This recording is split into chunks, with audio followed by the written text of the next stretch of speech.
Welcome back to the Crypto's Key conversation. I'm not even supposed to be making a video right now. I'm supposed to be getting ready for my lesson planning for tomorrow. I'll have the principal coming in for some formal observations in a couple of my classes. So I'm going to try to be quick here, but I wanted to get something out. So I saw this. Brad Garland House, I put this up. It says, had to take a picture in front of the SEC building while in town. In case you're wondering, no, Chair Gensler did not invite us. Didn't invite us in, right? So keep an eye on this right here, okay? Because there's a little bit of parody and memery that's going to come later. So yeah, look at that. Stu Alderati, Ripple General Counsel, and Brad Garland House in front of the SEC building. Let's go, right? John Deaton says, or JD says, this is the only time I've given unsolicited advice, or any advice for that matter, to Ripple's CEO and GC. Since you were sued only days before Christmas, I suggest you make this picture a postcard that reads, "Don't blame us," and send it to Clayton, Hinman, and Gary Gensler this Christmas. Yeah. Absolutely, it'd be a solid. I think that would be kind of them if they do that. That's how bad what was done to Rad and Stu Alderati and Ripple and the XRP community. That's how bad things were, man. It was just shameful. DAI says, sure as heck doesn't look like two guys that lost.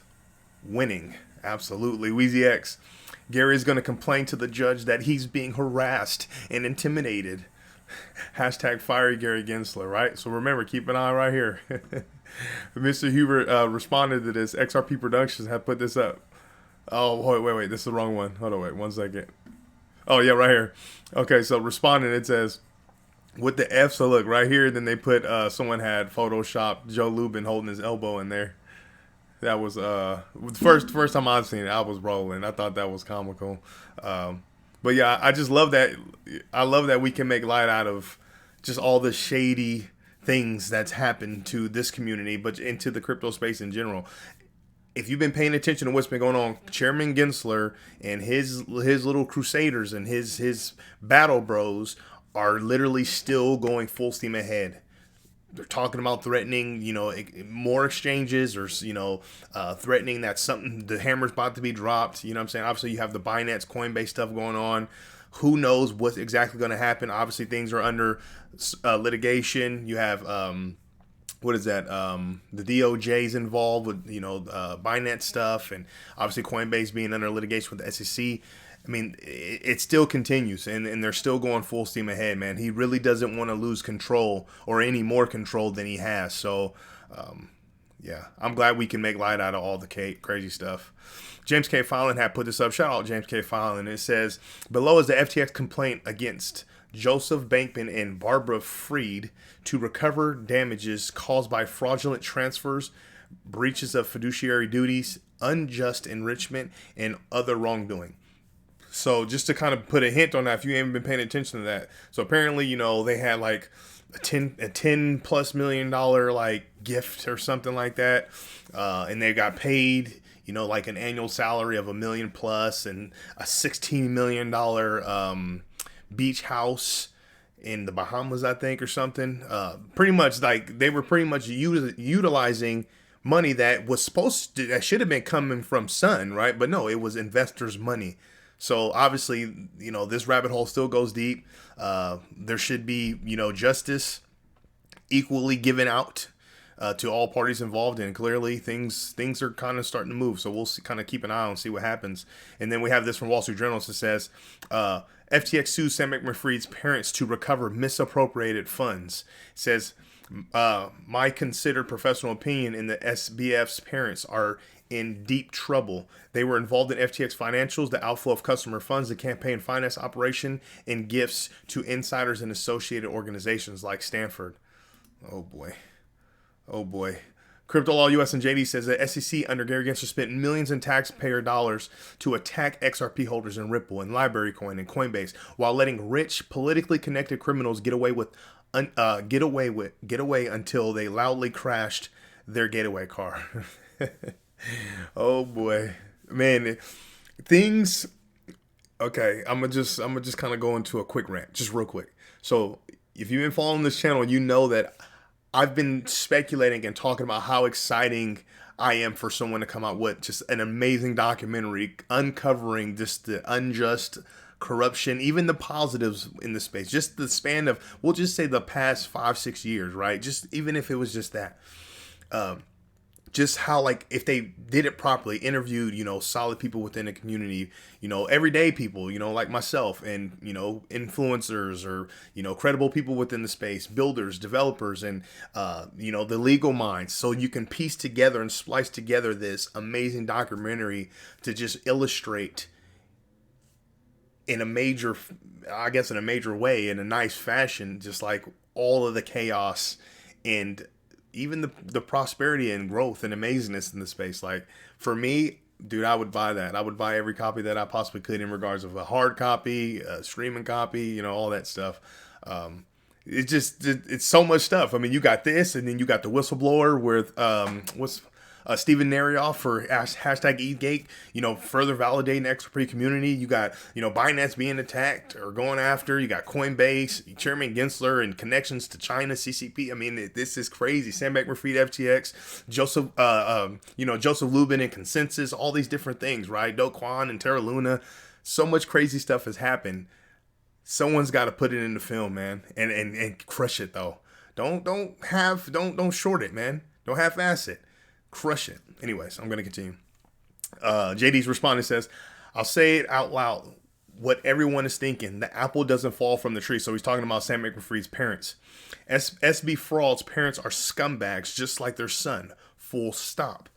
The fact that they haven't yet been indicted proves two-tier system of justice exists for the politically connected. The only way I give Sam Bankman-Fried 50 years in prison instead of 60 is if he rats on his parents.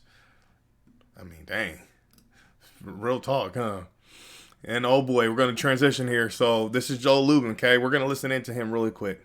Gensler say most cryptocurrencies are unregistered securities. You're on the record saying Ethereum is a commodity.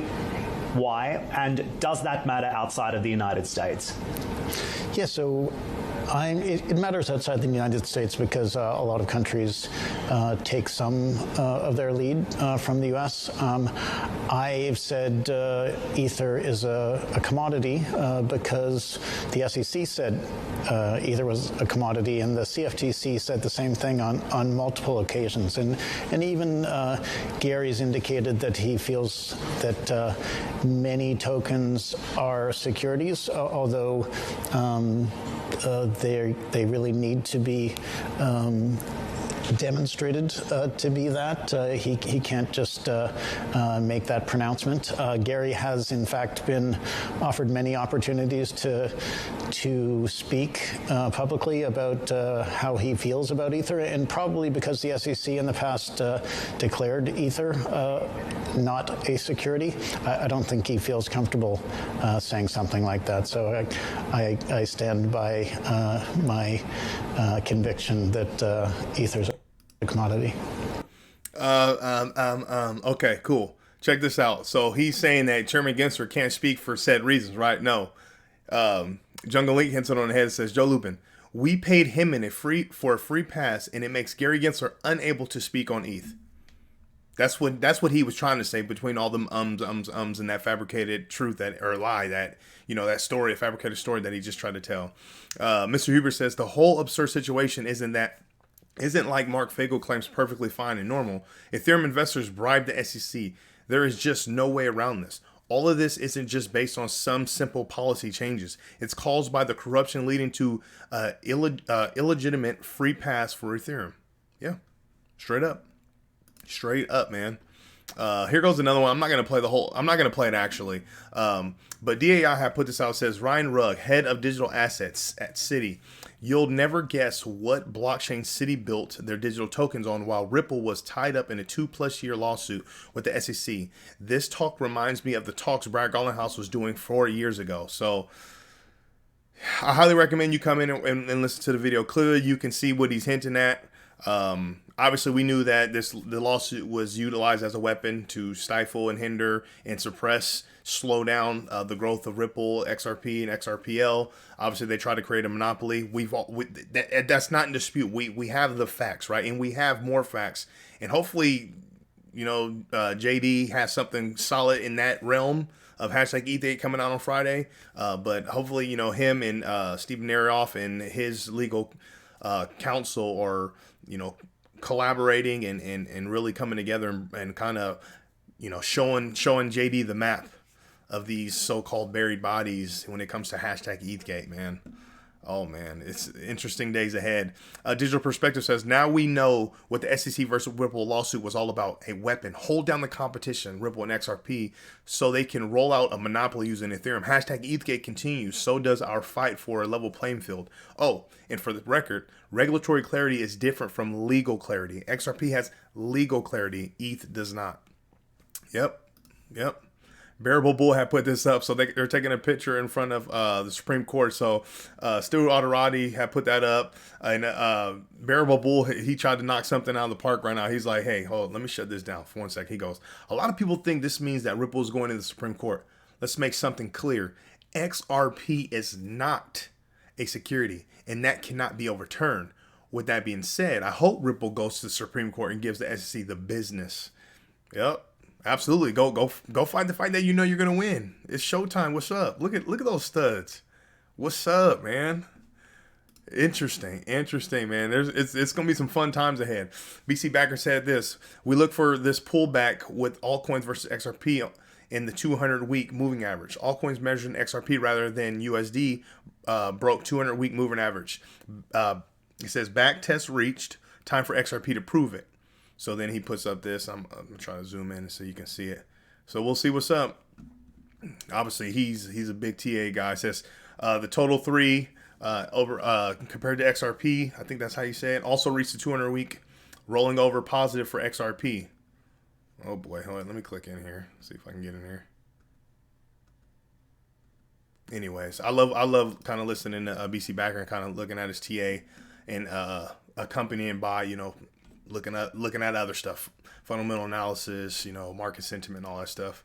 Currently sitting at a 47 on the Bitcoin Fear Greed Index. We have a positive price action, man. Bitcoin sitting at 27,139. Ethereum sitting at 1637. Look at XRP, 52 cents, almost up 10% in the past week. So some positives, we'll see what's up. We'll see what lies ahead for us. Make sure you come to the Crypto is Key Conversation YouTube channel, subscribe, follow us on x.com at Crypto is Key 1. I really appreciate your support out there. With all that being said, stay strong out there. Be safe.